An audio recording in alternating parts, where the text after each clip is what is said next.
All right, hello, welcome back into the NetPicks Inner Circle. In this video, I'm going to highlight some of our options trades from this past week, and what a week it was. We saw a very active week this past week, another sell-off. It led to some really great trading for us, a very profitable week. In fact, looking at the results, I was just crunching the numbers here this morning. It was my most profitable week over the past 2 years. I had a great stretch back in early February on the first sell-off. And that one was just a really exciting stretch to be active in. This past week was even better. And I don't say that just to tout my own personal results. I'm saying that to get you excited about the two-way movement. Because I know for a fact this weekend, financial media is going to make it sound like what happened last week is a bad thing. It's going to lead to more uncertainty, to wild volatility, and they're going to make it sound like you should stay away from that. Well, the results will say otherwise. I mean, the results are there. This is the prime environment that we look for as an options trader because there's so much that we can do. We can play the big directional moves. We can buy the long calls, long puts. With volatility elevated yet again, there's opportunity to sell premium here. So there's a lot of ways that we can build in different layers of diversification. And I don't see that changing anytime soon. I do expect this good two-way movement to continue for the rest of the year, really. I'm not expecting the bottom to fall apart. I'm not expecting us to go right back up to the all-time highs, but this nice movement back and forth is really prime, and it was overdue. We were patient all last year waiting for this type of movement, so it's so good to see finally. And we'll talk about that in more detail here today. So a lot of trades to work through. I'll go as quickly as I possibly can. I know I start talking fast when I go through these videos, so I'll try to keep it short. While at the same time, we'll go through as many details as we can so you can make sense of the trades that were taken last week. All right, so let's talk about the details. Going into last week, we had seen a pretty impressive rally. In fact, the Nasdaq was back up near all-time highs. The S&P and the Dow were playing catch-up, and it seemed that everybody was right back in to the bullish camp, expecting the market to rally right back up to those all-time highs. Well, it changed very, very quickly last week. Right, the last 3.5 days of the week, I mean, it was just a phenomenal stretch to the downside. Now, we could argue why that happened. Was it the announcement from the Trump administration on the tariffs? I don't know. Was it just purely a technical pullback? It doesn't matter. Bottom line, price action trumps everything. Price action tells us everything that we need to know about this market going forward. So we definitely saw the selling intensify. I talked in the training room why I wanted to get more aggressive. I felt the market was right back up to some massively overbought levels. So on the short trades that we did get last week, I ramped up my position size. I traded the shorter term March monthly options, which was risky because the time decay is significant at this point on those options. And I also took a lot of long puts, even on names that I normally trade vertical spreads on. So I got pretty aggressive, and that gamble definitely paid off because a lot of those trades that we talked about last week were in and out in 24 to 48 hours.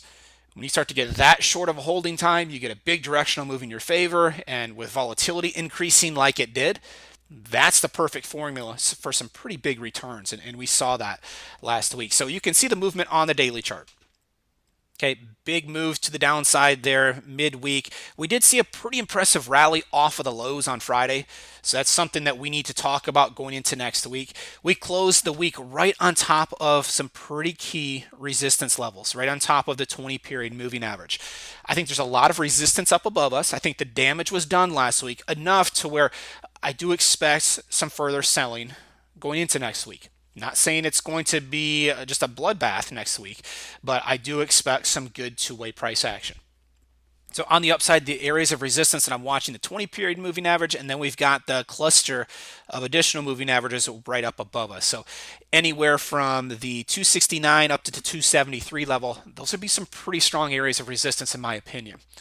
On the downside, we did find some support on top of the 89 and the 100 period exponential moving averages.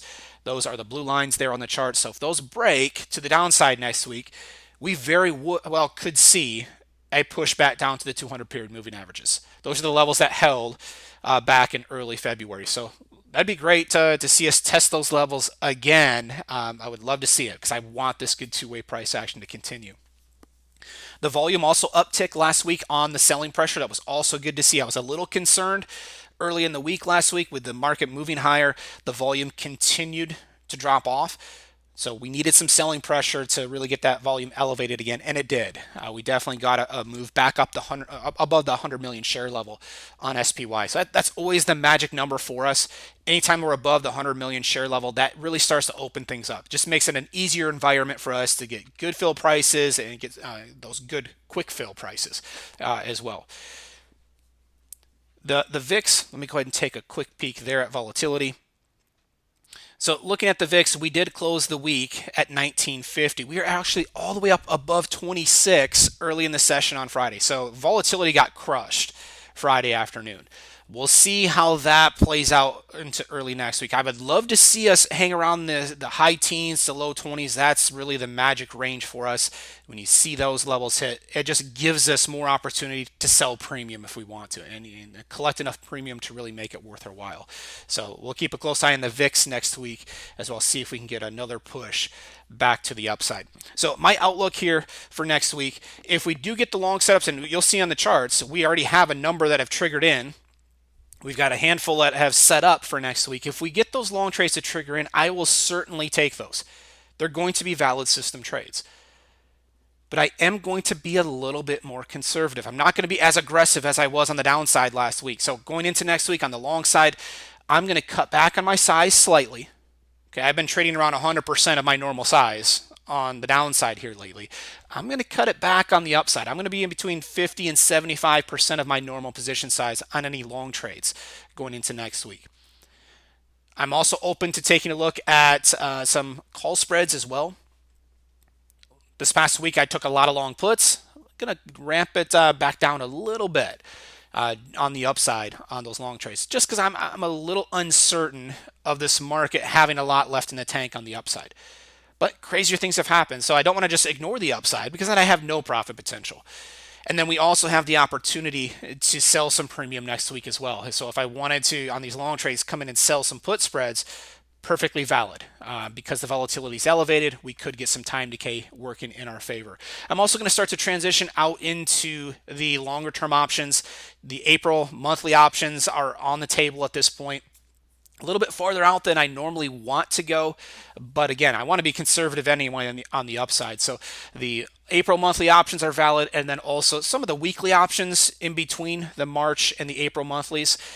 I don't have a problem trading those as long as they have liquidity. So just make sure there's decent volume and open interest if you're going to trade any of the weeklies next week. I'd be more inclined to trade the weeklies if we get a roll back over to the downside and get another round of short setups. But we'll talk about that in more detail in the training room next week. So let's go ahead and take this over to the charts. Again, we just have a whole slew of setups to talk about and trades that were completed here last week. I'm just going to start to work through these. We'll get to as many as we can. I probably won't be able to work through all 50. I just don't want to take up hours of your weekend here. But I do want to walk through a number of the examples that we've talked about in the training room of late. So let's take a look at Citigroup. I want to start out with Citigroup because this is a trade that we've talked about now for the last week and a half or so. Right? Because we triggered short, and for the first couple of days of this trade, in fact, the first week or so, we were just moving straight sideways. When we triggered in to this trade back on February 22nd, it was right at the 76.46 level. I came in and I bought the March 77.5 puts, $213 per contract. It was a little risky because they were the shorter term options, and I didn't have a ton of time to sit there and hold the trade because the longer I held, the more the time decay hurt me. Well, fortunately for us, it changed in a big way here midweek because we finally saw that big break to the downside. We hit that full target, booked $151 profit. It was an 84% return. We were able to make up some ground quickly here for a couple of different reasons.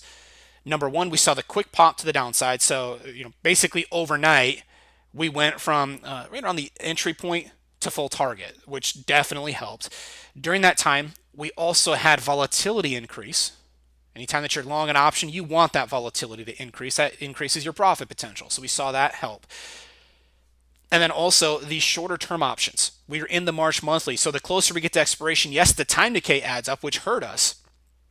But also the gamma risk increases.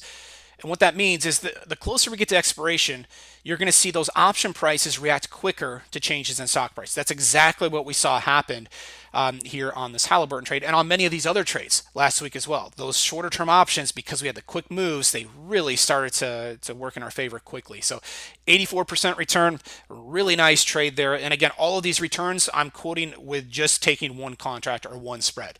There's no money management built in here. So it's really not our recommended approach, because trading one contract on Citigroup is not equal to trading one contract on Amazon, for example. Amazon's going to completely dominate your P&L. So long term, I'd rather have you use a set dollar amount. It could be $500 per trade or $1,000 per trade. And that means you could be trading one or two contracts on some of the higher price names, or on a product like Citigroup, it might have you trading, three, four, five contracts. By using that set dollar amount, you're going to see more consistency in your equity curve, because one name, one of those higher price names, is not going to dominate everything. I don't have a problem if you overweight a specific name or a specific sector for a short amount of time. So the risk doesn't have to be equal to the dollar, but you want it to be somewhat close. You don't want to get way out of hand where you're risking $2,500 on one trade and $200 on the other trade. It's way out of whack, and the higher price product is going to completely dominate things. So just keep that in mind, and we'll talk about that more in the training here going forward. Now, going into next week, we did get oversold Thursday afternoon into Friday morning. Notice we do have a close above the signal line. So Friday afternoon, we were looking at a new long setup. 74.27 is that entry point. Right now, it's valid. It just has not hit the entry yet. So I have to wait for 74.27 to be hit. That could happen Monday morning if we open higher. So we'll just have to watch that closely. If it does trigger in, like I mentioned a few moments ago, I'm going to cut back on my size slightly compared to what I was trading on the downside last week. I am going to start to work farther out in time. So either going out to the weeklies, ideally if I can get in that 20 to 40 days left to expiration, that's ideal. Or you could even go out to April. Okay, if we go over to the trade page on April on Citigroup for the April options, let's go ahead and take a look at this. So the March options only have 13 days left. The April options have 48 days left. Not necessarily thrilled about going out 48 days to April, because we just don't have the benefit of gamma out that far, meaning those options aren't really going to react very quickly to changes in stock price. If we continue to get these quick moves, I'm really not going to be able to benefit from that in a big way. So I'm more interested in some of these weekly cycles in here. Okay, maybe the March weeklies with 20 days left. If I open those up, they don't have great liquidity, nothing near what we see in the monthly options, but in most cases, there's enough here, or on most names on our list, we can still get filled with the weeklies. So I am going to look at those weeklies, if at all possible, next week on these long trades. If I can't get filled at a good price on the weeklies, then certainly we always can go out to the Aprils and know with the added liquidity, with the April monthly options, we're probably going to be able to get filled pretty quickly. So those are the two options here for next week. And again, we could also go to a call spread. I don't have a problem with that either. Any combination of expiration cycles, position size, the strategies that you use, those are all valid ways of adjusting your risk to make sure you're in trades that match up with your outlook for the market. So we'll talk about that more in detail next week as some of these trades potentially trigger in for us. Let's take a look at BA. This is Boeing. Let me zoom out here. We had a lot of activity on Fridays. Let me try to focus in on this short trade here so you can see it. So on this downside move that we had on Boeing, this is what I was talking about earlier. We had a lot of these trades that, you can see this one triggered in on the 28th. We hit full target the very next morning. We were in and out in less than 24 hours. That's an ideal scenario for us. It wasn't a day trade. So it wasn't one of those trades where I had to sit there all day long and track it. It was a overnight trade, worked out in our favor, no time decay at all here because we were in and out so quickly. We came in, I did the 367.5 puts in March for $8.80 or $880 per contract. Now, Boeing is definitely a name that I have traded vertical spreads on in the past.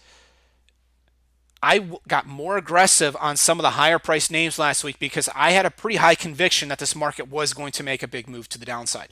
So $880 per contract, I know it's pretty expensive. You could also have gone with a put spread as well. It still would have been a bearish position. In most cases with the put spreads, you're going to reduce your cost by 30 to 50%. So you could have had a significant savings there just by going with the put spread. But this is one of those examples where you have the gamble of going with the shorter term options, which we did with the March monthlies, by going with a bigger position size, which I did. I ramped it up.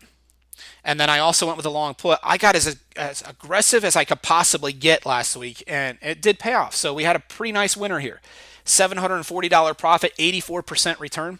And again, we're talking about 24 hours, less than 24 hours of being in the trade. So it could have gone the other way. I mean, if this one would have stopped out, yeah, getting aggressive would have hurt a little bit. I would have had a larger loss. But, the outcome of this one trade was not going to impact my ability to take the next trade. Even though I ramped up my aggressiveness, it was not out of hand with my overall account size and the risks that I'm comfortable with.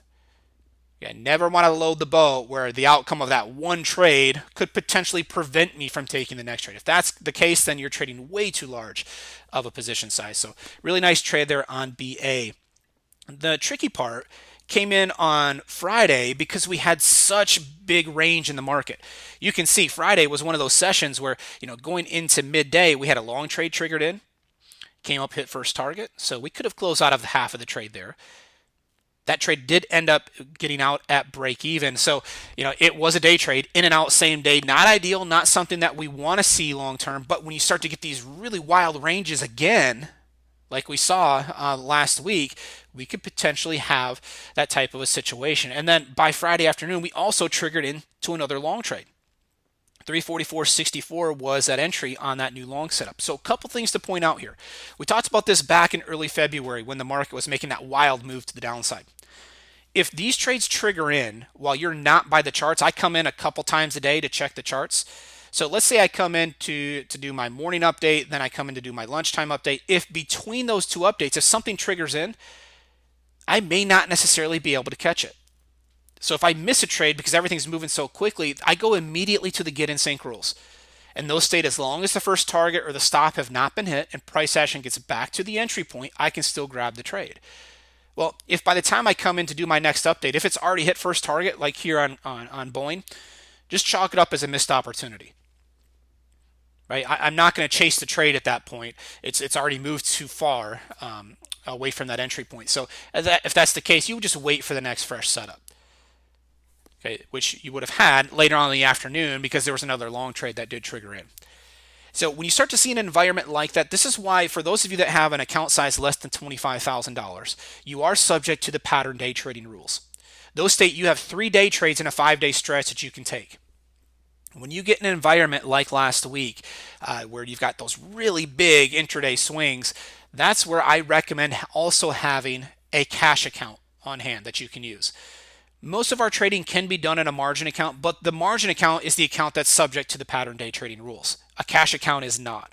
So by having both, if you get a stretch like last week where you're seeing the market really active, that could be a stretch where you say, okay, let's go back to the cash account.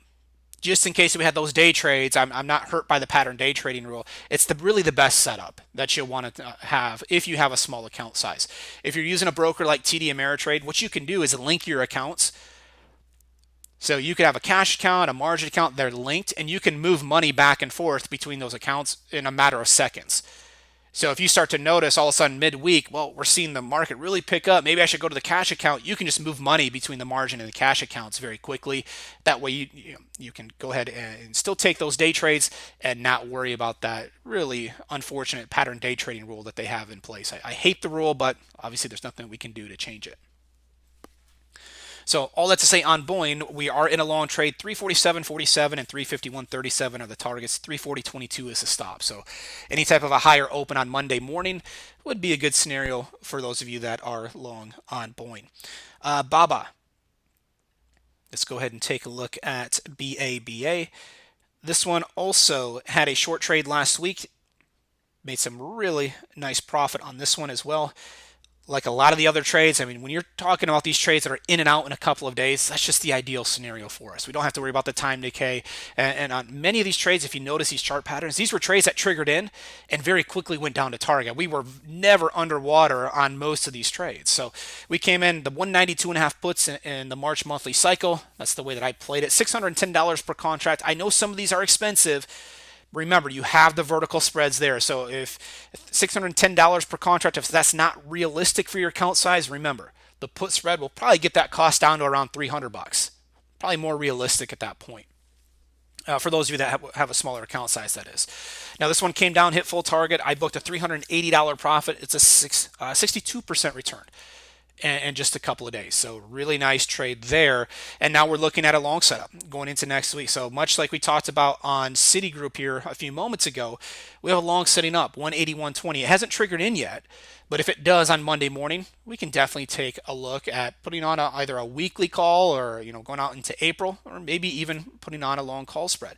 Keep in mind too, with the volatility elevated, for those of you that are open to selling premium, you could also come in here and sell a put spread as well. That's also a bullish position. So any one of those are valid routes to go if this long trade triggers in. So we'll keep a close eye on that one here early next week. Caterpillar, symbol CAT, got beat up a little bit last week. For once, that's something we have not been able to say now in months and months on Caterpillar. It's just been super strong. But if we take a look at Caterpillar, it did trigger into a short trade back on the afternoon of the 27th. 161.38 was the entry point. I went with the March 165 puts, $530 per contract. The great part about this one is the very next morning we were out of this trade with a full target. So it didn't count as a day trade. Really quick holding time. The volatility exploded during that stretch, and I was able to close this trade out. Booked a $538 profit. That's 102% return overnight. You can't beat that. I mean, that's just a phenomenal return. And the cool part about this is, these are all trades from last week, all from my personal watch list. When you start to add up the numbers here, even if you're only trading one contract, we're talking about thousands of dollars worth of profit. I mean, it's not going to be every week, but obviously, when you start to get these active weeks, you want to take advantage of it. We definitely want to take advantage of the volatility while it's here. So, a really nice trade there on Caterpillar. Followed it up. There was a day trade there on Thursday. So again, if you were able to catch it, that's fine. It would have hit first target, and then it would have gotten taken out at break even.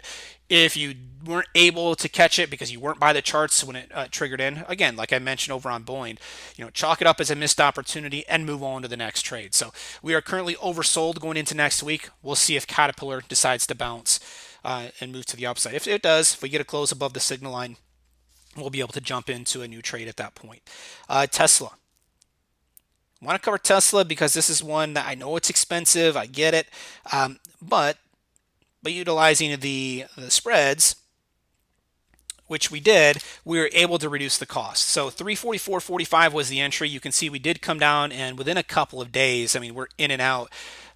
In a couple of days, target hit 329.35. So this was the target was hit Friday morning before the bounce happened, which was great. Tesla, you could have gone with the long put. We talked about Baba and we talked about Boeing. I mean, they're expensive names that I took long puts on. I did decide to go with the put spread on Tesla. Wanted to get a little bit more conservative. Obviously, I would have made more money in hindsight just buying the long put. But when this trade triggered in, I wanted to make sure I was in a trade that I was comfortable with. So I went with the March 350, 330 put spread. Paid $860 for that spread. Closed out of the trade Friday morning. Booked a $505 profit. That was right around a 59% return. So a little bit smaller percentage return because I went with the spread, but in return, I also had less risk on the trade. So that's what I was going for. And obviously, I'm not going to complain with a 59% return in a matter of a couple of days. I mean, that's phenomenal. We'll take that every time. So now we are currently flat going into next week. Unfortunately, on that move to the downside, we didn't quite get an oversold condition. So even though Tesla bounced to the upside along with the rest of the market Friday afternoon, there was no opportunity for a new long trade. So we'll remain flat going into next week on Tesla. Facebook. Going ahead and continuing with some of these tech names here. So Facebook also had the short trade back midweek. We had the entry point at 181.12. We had plenty of time. We didn't have a lot of trades on this downside, at least. We didn't have a lot of trades that triggered in immediately. A lot of these positions, you had a period of hours or even a couple of days before they triggered in. So you can see we had almost a full 24 hours to get our order queued up, get it ready to go. So it did trigger short. We went in with the March 185 puts, $575 per contract. You can see this one was in and out very, very quickly. We triggered in mid to late morning on the 28th. We were out of that trade the very next morning at full target. So $364 profit, 63% return. Notice how accurate, at least initially, the system was in identifying that second target. I mean, we almost hit it to the tick. Obviously, we would have, after the bounce to the upside, we would have made another push to the downside, but we were already out at that point. Really nice profit booked. Now going into next week, and a new long setting up 177.35 on Facebook. So if that long trade triggers in on Monday, again, same story across the board. We've already talked about it. I'm going to cut back on size, go a little bit further out in time, and then potentially look at some call spreads as well, just to reduce my risk and get a little bit more conservative based on what we saw last week. Apple had a nice move to the downside finally on Apple. Some of these names were so overdue for a move to the downside. I mean, you start to go through the list. Apple, Netflix. Really, Netflix didn't get a big push to the downside. It still closed up near all-time highs last week, which is pretty phenomenal. But names like Amazon and Boeing, they finally got some relief, pullbacks off of the all-time highs. They seemingly were higher every single day for months on end. So really good to see these names pull back. So on Apple, went with the March 180 puts. $385 per contract is what we paid to get into the position. Closed it out for $274 profit, 71% return. And this is another one we're in and out in 24 hours. Couldn't work out any better than that. And so really nice trade closed out there. We do not have an overbought or oversold condition on Apple going into next week. So that's why on that bounce to the upside on Friday, we did not get a new long setup. Let's take a look at some of the financials. Let's take a look at Bank of America here. We had the nice push to the downside. This is another one. We're in and out in just a couple of days on BAC. I know a lot of people like to trade Bank of America just because it's a little bit cheaper compared to some of the other products that we trade. So the options are a little bit more realistic for the smaller account size. So I came in with the March 33 puts, $1.15 or $115 per contract. Go ahead and move this so you can see it. So $115 per contract. We closed it out within a couple of days and booked a $76 profit. Just trying to check my notes here. 66% return on the move to the downside. So even though at initial glance you're talking about a $76 profit, doesn't seem that significant. Well, it absolutely is when you consider you only paid $115 to begin with. That's a 66% return in a couple of days. There's no way I'm ever going to complain about that rate of return in a period of a couple of days. Just phenomenal. It did trigger into a long setup on Friday. 31.41 was the entry. So going into next week, we will carry this long setup. I am in the long trade. I'm not super thrilled about the long side, but again, crazier things have happened. I'm not necessarily, by getting into this long trade, I'm not expecting Bank of America to move higher for the next couple of months. But in the near term, could we see a nice little bounce to the upside, a playable bounce? Sure. And that's why we're going to take the trade. And we can certainly cut back on our risk, as we've talked about, to make sure you're in a trade that you're comfortable with, given your outlook for the market. So we'll see what happens on Bank of America next week as well. So far, so good. I mean, it's working out really nicely for us. We already talked about Citigroup, Goldman Sachs. Taking a look at GS, let me zoom back here to the trade that was completed last week. So really nice push to the downside. I went with the March 275 puts. Goldman Sachs is another one that I do trade quite a few vertical spreads on. I did not on this one last week. I did get pretty aggressive. The options were a little expensive at that point. When this trade triggered in at 270.16 right here, I went in with the March 275 puts, $7.85. I closed it out for a $525 profit. That's a 67% return. So this is another one where we're in and out in essentially 24 hours or less. So really nice trade there on Goldman Sachs. And for those of you that are new, you're saying, okay, why did you take that short setup? What made that trade? We're going to talk about that more next week in the two-day trainings. You also have access to the training videos on the owner site that you can start with, but we'll dive into these trades in a little bit more detail. What criteria is going into these trades? Why are the targets where they're at? Why are the stops where they're at? We'll definitely cover that in more detail next week. That way we can get everybody up to speed quickly. But the beauty is once you understand what we're looking to accomplish for these trades, where to get in, where to get out, I mean, this is how easy it is. I mean, we're talking about, spending 20 minutes a day or less taking and managing these trades. And hopefully you guys can see the profit potential from last week. These are all trades that I took personally. So, these aren't just hypothetical results. These are all actually, tradable positions that we did in our own trading last week. We also triggered into a long setup on Friday. 260.57 and 263.33 are the targets. 252.10 is the stop.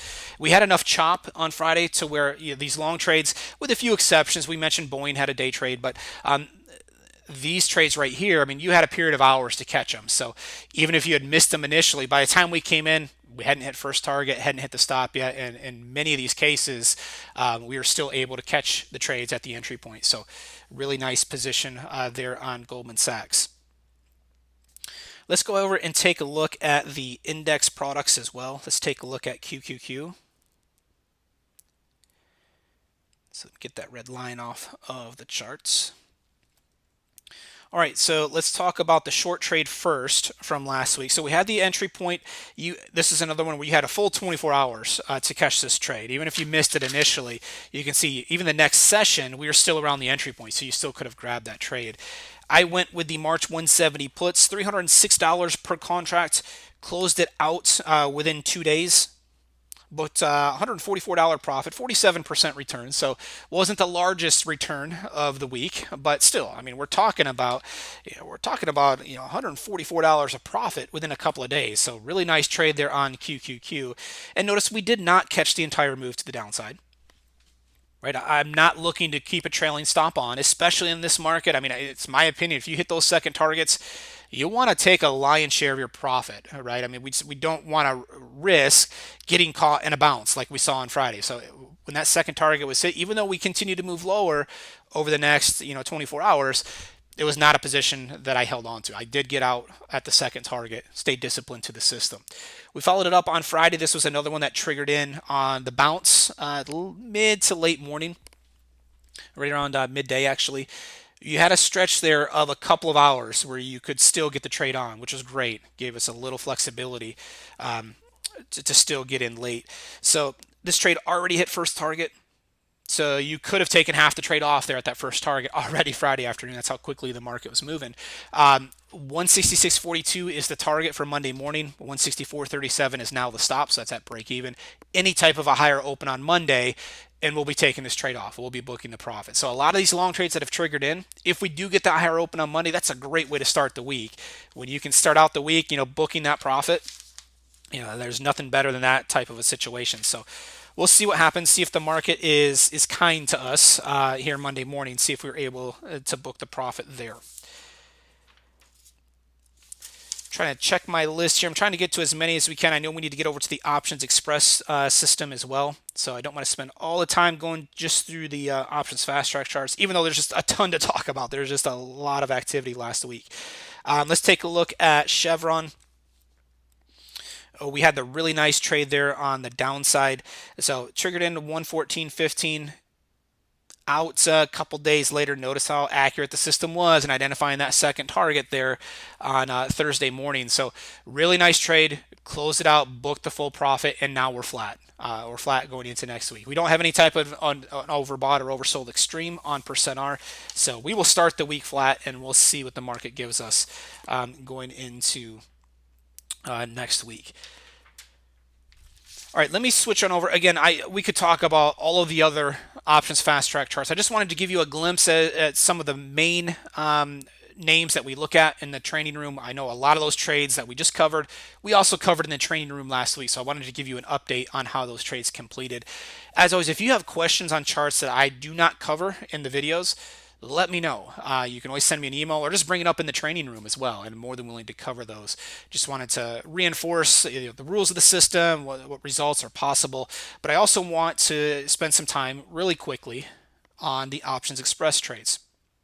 So let me bring up my spreadsheet here real quick, and let's talk about the trades that were closed out last week. So we had two trades that we closed out on Netflix and NVIDIA. We were very fortunate that we got the sell-off midweek, because on these positions that were closing yesterday, they were both underwater in a big way at one point during the trade. So we needed the sell-off, and the clock was definitely ticking. The market threw us a bone big time on that sell-off. So the first trade that we closed out on Netflix, we closed it out for a small loss. And the reason I did that, we were way underwater on this trade. I mean, we were basically looking at a full loss at one point during the trade. On that sell-off midweek, We finally got Netflix lower. So I sent out the alert saying, okay, we're going to take advantage of this. I still like Netflix on the downside, but I'm going to limit the damage on this current trade. They say thank you very much to the market for allowing us to do that. So I took a $7 loss on this trade, but you'll also notice, and we'll cover this in a minute, I went in yesterday and initiated another trade farther out in time. So by closing out of that initial trade, limiting the damage, my opinion hasn't changed on Netflix. I still think it's heading lower. I just needed more time. We need a couple more weeks for that opinion to play out. So that was the approach that we took. I took a $7 loss on that spread, so kept the loss as small as possible, and just moved it farther out in time. So I definitely think that was the right thing to do, especially given that Netflix rallied up. So we closed this trade out on Thursday. Well, we know what happened on Netflix yesterday. It was massively strong again, closed up near all-time highs Friday afternoon. So it was definitely the right decision. In hindsight, we had the benefit of seeing what happened on Friday, but making that decision on Thursday was definitely the right one there on Netflix. Nvidia, we definitely went from a pretty nasty position to a full winner very quickly. I mean, Nvidia fell apart completely midweek. So we sold the 252 and a half call spread. We collected 85 cents. This thing expired worthless yesterday. So we didn't have to pay the commission to close out of the trade. We took an 85-cent winner and $85 profit per spread. So those are the two trades that we closed out. Obviously, you can see we had a small loser, full winner. Great scenario for us. So not the frequency that we're typically looking for, but still a really nice profit nonetheless. We have a couple of open positions that we're still going to keep on. American Airlines, QQQ, Boeing, all of these short call spreads that we have initiated over the past couple weeks, they're all starting to work for us. All right, so going into next week, we have QQQ. We have the short 169, 170 call spread. So obviously we have a little bit of room to breathe here on this one after the move to the downside. We'll watch it closely. If the market starts to rebound quickly next week, we'll end up taking this trade off with a partial profit. But if we get any type of a move lower early next week, we may end up holding on to this trade into expiration, just let it expire worthless. So we do currently have a nice profit there. Then the Boeing and American Airlines trades, they still have a couple weeks left. We have the March monthlies on there. So we'll continue to hold those. They're both in profits at this point. I'll watch them closely. We may end up closing them out with partial profits early next week. And when it's time to take action, I'll certainly get those alerts out. The one new the new position that we put on the short call spread side, again, is on Netflix. So I went out to the March monthlies, went out 2 weeks, and I sold the 305, 307 and a half call spread for 95 cents. So I collected $95 per spread. I gave myself a little bit more time to be right now on Netflix, see if it finally decides to pull back. It's definitely overdue. I mean, it's been a pretty impressive run to the upside so far this year. So we need it to stay below 305.95. That's our break-even point. We have a little bit of room here to maneuver, but the sooner the better on that move to the downside next week. And for those of you that are new to the Options Express program, we will also talk about that in the two-day training coming up next week. We'll get into more details on how we identify the trades, what is the criteria that we're looking for, how do we make money on these. We'll definitely talk about that in more detail here in the training next week. So I like all of our short call spreads here, but I also wanted to mix it up a little bit. Yesterday I came in and we took a look at a chart of Caterpillar when we went through that chart review a few moments ago. We have seen Caterpillar get beat up, and it's definitely oversold here at the moment. So I came in and I decided to sell a put spread, which is a bullish position. I want to get a good mix of trades going here. I don't always want to be 100% bearish like we've been. We've been 100% bearish because the market's been so overbought. Now we're starting to see that change a little bit. So I decided to sell the March monthlies. So they have 2 weeks left. I sold the 144, 143 put spread and collected 34 cents. Right, so this is a bullish position. I want this thing to close above 143.50-ish or so, give or take a few pennies. So we'll see if Caterpillar decides to bounce next week. So we collected 34 cents or $34 per spread. With this being a dollar wide spread, we're risking 66 cents here. So we're talking about $66 per spread. Very manageable position regardless of your account size. So we'll track this one into next week as well. Another one that we put on, which is a very different trade than what we normally do here with the program, is I sold an iron condor in Halliburton. We've seen some big moves in energy back and forth over the past few months. So I'm expecting a little bit of consolidation here over the next couple of weeks. So I went out to the March monthlies and I sold the 47.48, 44.43 iron condor. What that means there is I'm selling the 47.48 call spread. And at the same time, I'm selling the 44.43 put spread. What that does is it creates a profit window. I'm boxing in the price. As long as price action stays inside of our short strikes, so as long as it stays inside of 47 and 44, okay, we can make money. In fact, our break-even points are a little bit wider than that because we have to take into account the credit that we receive. So our break-even points are right around 47.50 or so and 43.50. As long as price action stays inside of that window, we make money. We make money from time decay adding up. We make money from volatility decreasing. So it's a very different trade. It's a neutral trade. I don't want a big move. A big move on Halliburton would hurt us. But by mixing up some trades, I mean, I could definitely see the market, getting a little tired here and just pausing for the next couple weeks and potentially chopping. So I want to get some neutral trades on here that would potentially benefit from that sideways movement. Now, the key with an iron condor and the key with all of our trades, I don't want to let this iron condor impact how I take some of my other positions. I will still take long calls and long puts over the next couple weeks. I just want to build in those layers of diversification. I want to get a good mix of different trade types on. So that's why we took advantage of that on Friday.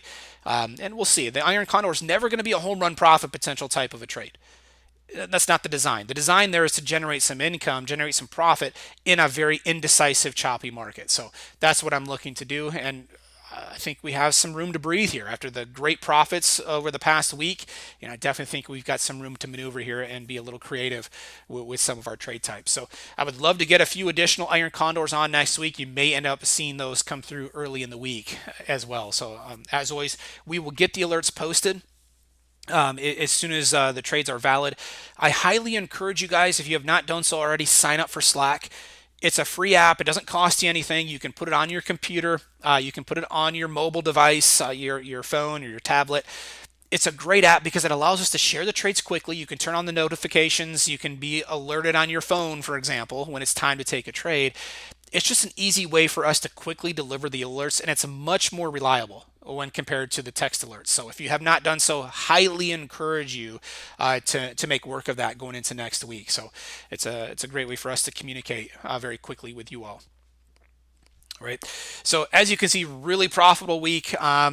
Best week that I've had now in a long time, and really encouraging to see this type of movement after the slow price action that we got caught with all of 2017. We've definitely seen a way different market here to start the year. Before we wrap up, for those of you that are interested, we do have our 2-day training coming up next week on Tuesday and Wednesday. We're going to be live from 10 a.m. to 4 p.m. Eastern both days. So it's going to be a jam-packed full day, 2 days. A lot of content. We're basically going to open up our entire toolbox. Everything we do on the options side is going to be covered in that 2-day training. So if you can't attend live, or if you can't attend both days from start to finish live, we will be recording the entire thing. We'll typically get the videos posted within 24 hours. It does take us a lot of work to get the videos produced as well. So no worries if you can't attend live, but we'd love to see you join.